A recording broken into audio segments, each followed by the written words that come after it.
सूफी का संसार Justin girder के द्वारा लिखी गई ये पुस्तक, जिसका हिंदी अनुवाद सत्यपाल गौतम ने किया है। ये पुस्तक रोमांचक और रहस्यमय पुस्तक है। वेस्टर्न फिलोसफी पर आधारित यह पुस्तक आप लोगों को बहुत ज़्यादा पसंद आएगी। एक नई ऑडियो बुक सीरीज़ में स्वागत है आपका हमारे चैनल पे आरटी शिकवाल। और अब हम शुरू करने जा रहे हैं सूफी का संसार पुस्तक की ऑडियो बुक सीरीज, जिसका आज पहला एपिसोड है। मुझे उम्मीद है कि अगर आप लोग इस पुस्तक का पहला एपिसोड सुनेंगे तो इस पुस्तक का दूसरा एपिसोड सुनने के लिए आप उतने ही बेताब होंगे, क्योंकि यह पुस्तक बेहतरीन और रोमांचित और रहस्यमय पुस्तक है। तो चलिए शुरू करते इस पुस्तक का पहला अध्याय। पहले अध्याय का नाम है ईडन की बगिया। किसी क्षण अवश्य ही कुछ शून्य से निकल कर आया होगा। सोफी एंडरसन स्कूल से अपने घर की ओर आ रही थी। वापसी के शुरुआत वाले हिस्से में जोआना उसके साथ थी। वे रोबोट्स पर चर्चा कर रही थी। जोआना सोचती थी कि मनुष्य का मस्तिष्क एक उन्नत कंप्यूटर जैसा ही है, पर सोफी उससे पूरी तरह सहमत नहीं थी। निश्चय ही किसी एक व्यक्ति महज मशीन ही तो नहीं हो सकता ना। सुपरमार्केट पहुंचने के बाद वे अपने अलग अलग रास्तों पर चल पड़ी।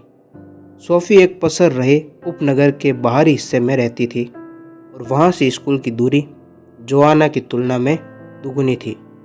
उसके घर के आगे वाले बाग से परे कोई और मकान नहीं थे, जिससे ऐसा लगता था कि उसका मकान दुनिया के आखिरी छोर पर है, जहाँ से आगे वन शुरू हो जाता है। नुक्कड़ से घूमकर वह क्लोवर क्लोज में आई। सड़क के आखिरी सिरे पर एक तीखा मोड़ था, जिसे कैप्टन्स बेंड कहते हैं। सप्ताहांत को छोड़कर लोग उस तरफ अक्सर नहीं जाते थे। मई के शुरुआती दिन थे। कुछ बागों में फलदार वृक्ष डेफोल्ट्स के घने गुच्छों से गिरे हुए थे। बर्च के वृक्षों पर पहले से ही हल्के हरे पत्ते आने लगे थे। कितनी अद्भुत बात थी कि वर्ष के इस समय न जाने कैसे हर चीज़ फूट निकलती थी। क्या थी कि बर्फ़ के आखिरी निशान गायब होते और मौसम में हल्का गुनगुनापन आते ही मरी हुई धरती से हरी वनस्पतियों का विशाल कलेवर बाहर उमड़ पड़ता था। जैसे सोफी ने अपने बाग का दरवाज़ा खोला, उसमें मेल बॉक्स में झांका। प्राय भारी मात्रा में बेकार की डाक होती है और कुछ बड़े लिफाफे उसकी माँ के नाम के होते हैं। एक ऐसा ढेर जिससे वह रसोई की मेज़ पर पटक देती और फिर ऊपर अपने कमरे में होमवर्क शुरू करने के लिए जा पहुँचती। कभी कभी उसके पिता के नाम बैंक से भी कुछ पत्र होते थे, पर उसके पिता एक साधारण पिता नहीं थे। सोफी के पिता एक बड़े तेल वाहक जहाज के कैप्टन थे और वर्ष का अधिकतर समय बाहर यात्रा ही करते रहते थे। जब कभी कुछ सप्ताहों के लिए वह घर पर होते तो सोफी और उसकी माँ के लिए घर को सुखद और आरामदेह बनाने के लिए घर में चीज़ों को सजाते संवारते रहते। किंतु जब वह समुद्री अभियान पर होते तो कहीं बहुत दूर जा चुके प्रतीत होते। मेल बॉक्स में केवल एक ही पत्र था और वह था सोफी के नाम। सफ़ेद लिफाफे पर लिखा था सोफी एंडरसन, 3 क्लोवर क्लोज। बस इतना ही। भेजने वाला कौन था ये कहीं भी नहीं लिखा था। इस पर कोई डाक टिकट भी नहीं था। सोफी ने गेट बंद करते ही लिफाफा खोला। अंदर लिफाफे के साइज के बराबर कागज़ की एक स्लिप थी, जिसमें लिखा था, तुम कौन हो? और कुछ नहीं, केवल 3 शब्द हाथ से लिखे हुए और उनके बाद एक बड़ा प्रश्न चिन्ह। उसने लिफाफे को दोबारा देखा। पत्र तो निश्चित ही उसी के लिए था। आखिर मेल बॉक्स में इसे किसने डाला होगा? सोफी जल्दी जल्दी लाल मकान में चली आई। हमेशा की तरह आज भी उसकी बिल्ली सेरेकन फुर्ती से जारियों से निकलकर आगे बढ़ती, पेड़ी पर कूदती और इससे पहले कि सोफी घर का दरवाज़ा बंद करती अंदर आ गई। जब सोफी की माँ का मूड ठीक नहीं रहता तो वह घर को मैनेजरी जंगली जानवरों का संग्रहालय कहती थी। निश्चित ही सोफी के पास संग्रहालय था और वह इसे काफ़ी खुश भी थी। इसकी शुरुआत हुई थी 3 सुनहरी मछलियों से, गोल्डॉप, रेड राइडिंग हुड और ब्लैक जैक। उसके बाद वह 2 ऑस्ट्रेलियाई बजीगर मिट्ठू ले आई, जिनके नाम स्मिथ और स्यूमल थे। फिर गोविंदा नाम का कछुआ आया और अंत में मार्मोलेड जैसी बिल्ली, सेरेकन। ये सब उसे इसीलिए दिए गए थे क्योंकि उसकी माँ कभी भी अपने काम से दोपहरी बीतने के पहले काफ़ी देर तक घर नहीं लौट पाती थी और उसके पिता तो अधिकांश समय बाहर ही रहते थे, सारी दुनिया में समुद्री यात्राएं करते हुए। सोफी ने अपना स्कूल बैग फर्श पर रखा, एक कोने में लटका दिया और एक बड़े कटोरे में कैट फूड भरकर सेरेकन के सामने रख दिए। फिर वह रहस्यमय पत्र अपने हाथ में लिए हुए रसोई में स्टूल पर बैठ गई। तुम कौन हो? उसे इसकी कोई समझ नहीं थी। हाँ, वह सोफी एंडरसन अवश्य थी, किंतु सच में वह कौन थी, वास्तव में इसका सुराग नहीं लगा पाई। अब तक अगर उसे कोई दूसरा नाम दिया गया था तो क्या होता, जैसे एनी नटसेन, तो तब क्या वह कोई और हो जाती? तब अचानक उसे याद आया कि शुरू में उसके पिता चाहते थे कि उसे लीलेमोर के नाम से जाना जाए। सोफी ने कल्पना करने का प्रयास किया कि वह लीलेमोर एंडरसन के रूप में अपना परिचय दे रही है और हाथ मिला रही है, किंतु उसे यह सब गलत लगा। वह तो कोई और थी जो सबको अपना परिचय दिए जा रही थी। वह कूदकर बाथरूम में चली गई। उस विचित्र पत्र को अपने हाथ में लिए हुए वह दर्पण के सामने खड़ी रहकर अपनी आंखों की प्रतिछाया को एकटक देखती रहती थी। मैं सोफी एंडरसन हूँ, उसने कहा। दर्पण में मौजूद लड़की ने भी कोई प्रतिक्रिया नहीं की, थोड़ा सा भी हिलती डुलती। जो कुछ भी सोफी करती वह भी हूबहू वैसा ही करती। सोफी ने दर्पण में अपनी प्रतिछाया को चप्पल गति से हराने की चेष्टा की, किंतु वह भी उतनी ही तेज निकली। तुम कौन हो? सोफी ने पूछा। सोफी को इसका भी कोई प्रत्युत्तर नहीं मिला। हाँ, उसे क्षणिक भ्रम तो जरूर हुआ कि यह प्रश्न उसने पूछा था या उसकी प्रतिछाया ने। सोफी ने अपनी वर्तनी शीशे में नाक पर लगाई और कहा, तुम मैं हो? जब उसे इसका भी कोई उत्तर नहीं मिला तो उसने वाक्य को पलटा कर कहा, मैं तुम हूँ। सोफी एंडरसन प्राय अपनी शकल सूरत से असंतुष्ट रहती थी। उसे अक्सर बतलाया जाता था कि उसकी आंखें सुंदर हैं, बादाम के आकार सी थी, किंतु लोग शायद सिर्फ ऐसा इसलिए कहते थे क्योंकि उसकी नाक कुछ ज़्यादा ही छोटी थी और उसका मुंह ज़्यादा बड़ा। उसके कान भी आंखों के कुछ ज़्यादा नज़दीक थे।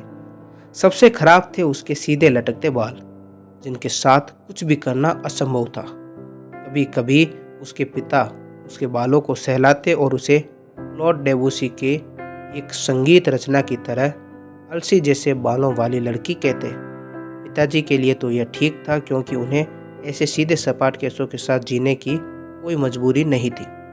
सोफी के केसों पर न तो किसी खुशबूदार क्रीम और न ही किसी स्टाइलिंग जेल का कोई प्रभाव पड़ता। कभी कभी सोफी सोचती थी कि वह कितनी भद्दी है। कहीं ऐसा तो नहीं है कि वह जन्म से ही ऐसी बदशक्ल हो। उसकी माँ सदैव उसे जन्म देते समय हुई अपनी प्रसव पीड़ा का जिक्र करती थी, किंतु क्या उसकी बदसूरती इसी कारण थी? कितना अजीब था कि उसे यह भी नहीं मालूम था कि वह सच में कौन थी। और क्या यह अनुचित नहीं था कि उसे इस बारे में कभी भी नहीं पूछा गया कि वह कैसी दिखना चाहती थी?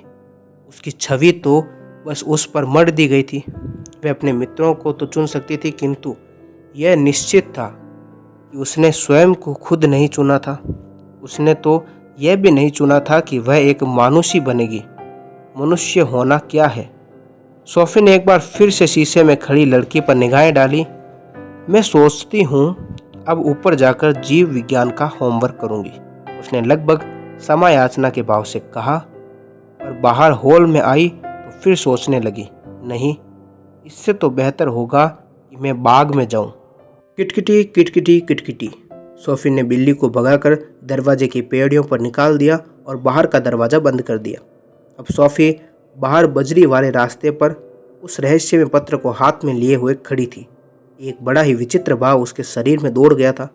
उसे लगा जैसे वह एक गुड़िया है जिसे कोई जादुई छड़ी घुमाकर अचानक सजीव बना दिया गया। क्या यह अद्भुत नहीं था कि ठीक इस पल वह इस दुनिया में मौजूद है, आश्चर्यजनक जोखिमपूर्ण संसार में इधर उधर घूमते हुए।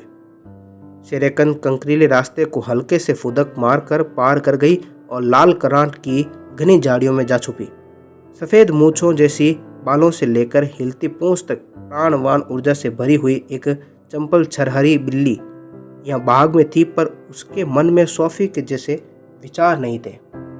जैसे ही सोफी ने अपने जिंदा होने के बारे में सोचना शुरू किया, तुरंत उसके मन में यह भी आया कि वह सदैव जीवित नहीं रहेगी, अभी भी दुनिया में मौजूद है वह। उसने सोचा, किंतु एक दिन तो वह यहाँ से चली जाएगी। क्या मृत्यु के बाद जीवन है?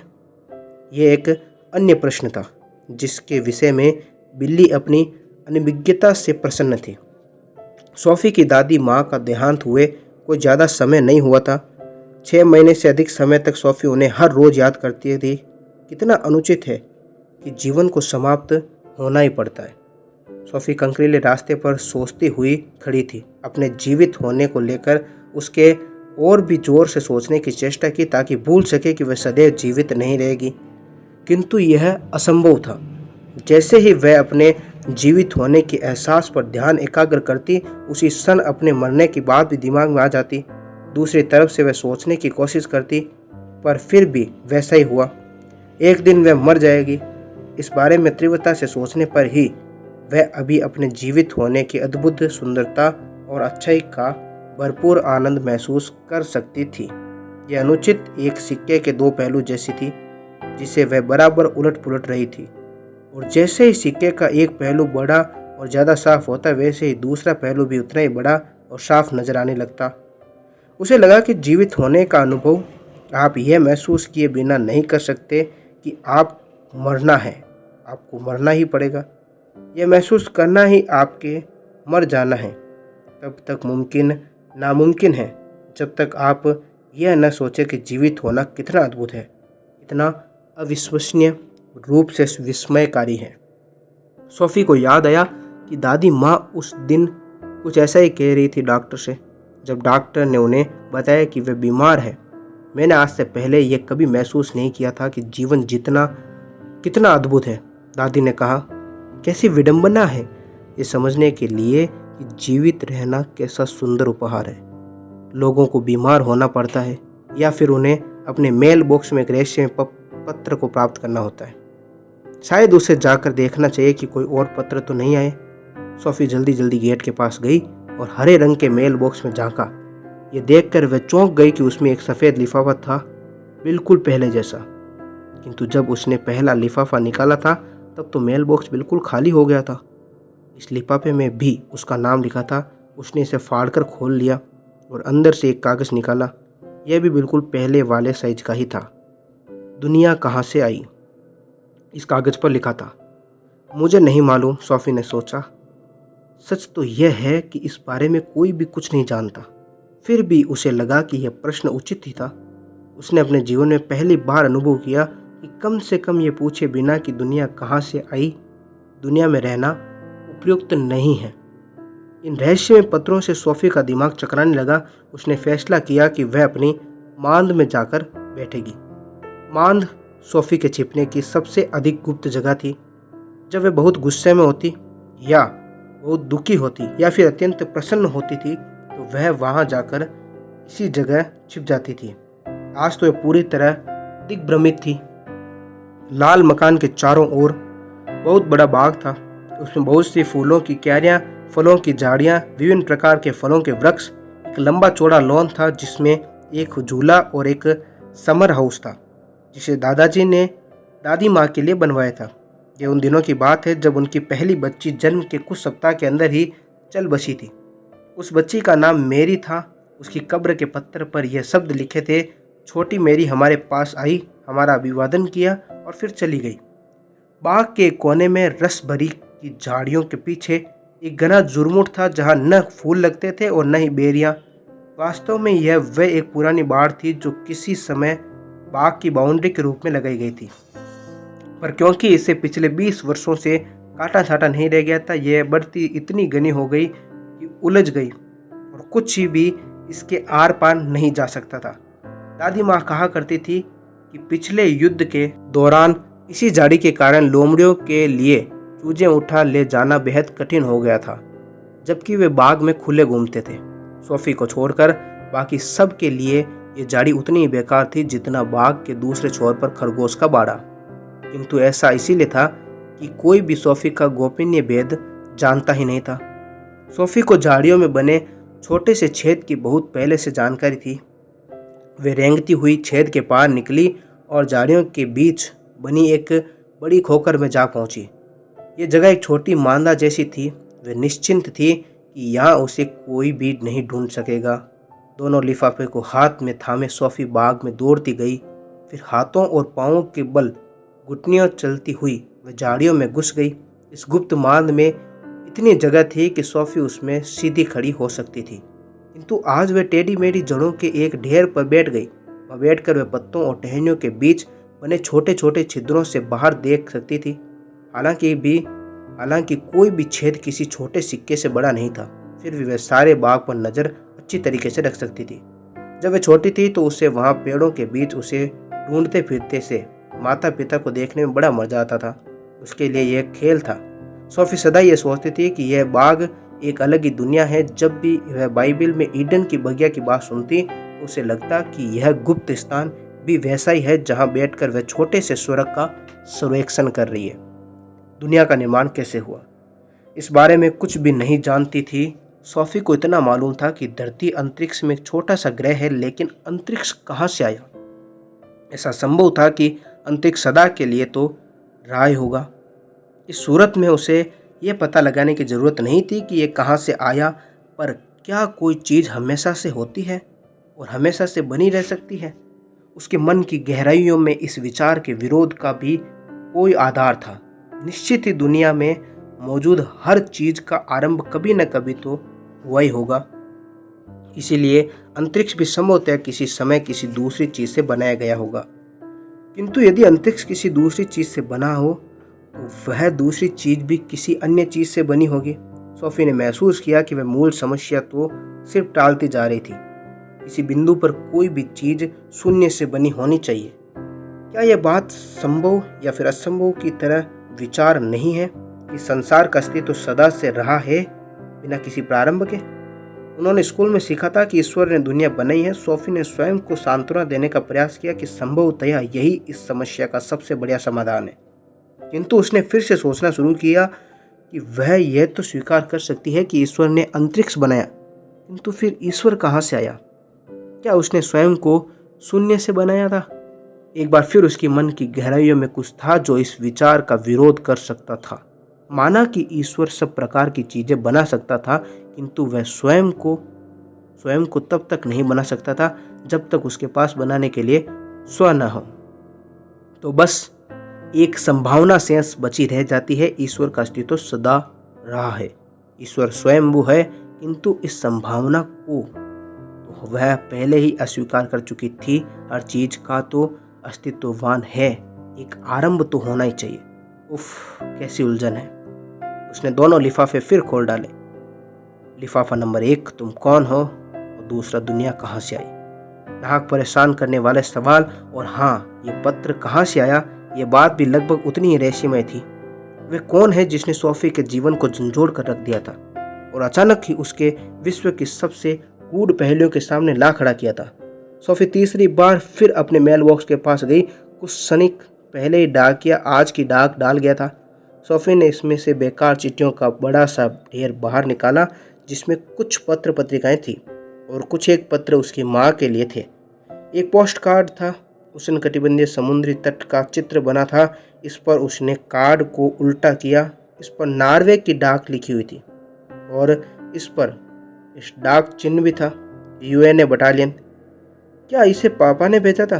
किंतु वह तो इस समय एकदम किसी दूसरी जगह थे और हैंडराइटिंग हस्तलेखन भी उनकी नहीं थी। जब सोफी ने देखा कि पोस्ट कार्ड पर लिखा था हिल्डे मोलर नेग, मार्बत सोफी एंडरसन, 3 क्लोवर क्लोज, तो उसकी नब्ज तेज चलने लगी। बाकी पता बिल्कुल सही था।